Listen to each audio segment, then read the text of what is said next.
जो ये सांप्रदायिकता का जहर फैल रहा है जिसके बारे में शिवरंजन जी ने भी कहा, तो जब कोई सांप्रदायिकता का जहर फैलाता है तो केवल उसको बुरा भला कहने से नहीं होगा, जहर की कोई न कोई दवा देनी होती है। तो एक चीज हम जान लें कि भारत की संस्कृति 5000 साल की इतनी पुरानी है कि 50 आदमी या 500 आदमी व्हाट्सएप पर कोई जहर फैला दें तो पूरे देश में वो फैलेगा, ऐसा मानने की कोई जरूरत नहीं है। हमारी संस्कृति पर भी हमको भरोसा रहना चाहिए कि हमारी संस्कृति साझा संस्कृति है। दूसरी बात ये कि ये जो भी संस्कृति मैंने जैसे कहा कि इस जहर का कोई ना कोई दवा होना चाहिए, तो मैं आपको 3 उदाहरण देता हूं। एक है टर्की, टर्की जी। नाम का देश है, इस्लामिक देश है।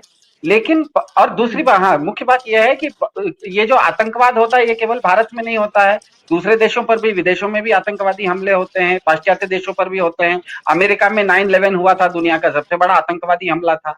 तो आतंकवाद से दूसरे देश किस तरह से इस चीज से लड़ाई लड़ रहे हैं ये भी देख के समझने की बात होती है।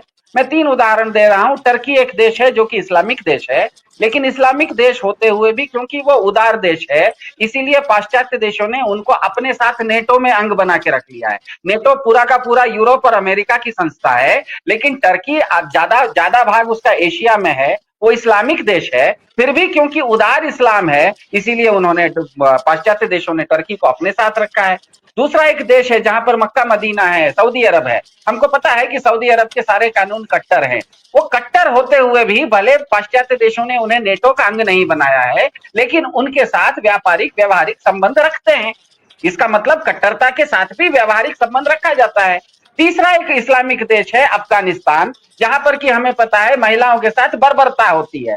तो जो पाश्चात्य देश हैं जहां पर बर्बरता होती है वहां पर उनको घुस के मारते भी हैं। ये भी हमने देखा है कि जहां पर बर्बरता होती है वहां पर विदेशी सेनाएं घुस के भी मारती हैं। तो आप किसी भी संस्कृति में, इसीलिए मैंने कहा उदार लोग भी होते हैं, कट्टर भी होते हैं, बर्बर भी होते हैं।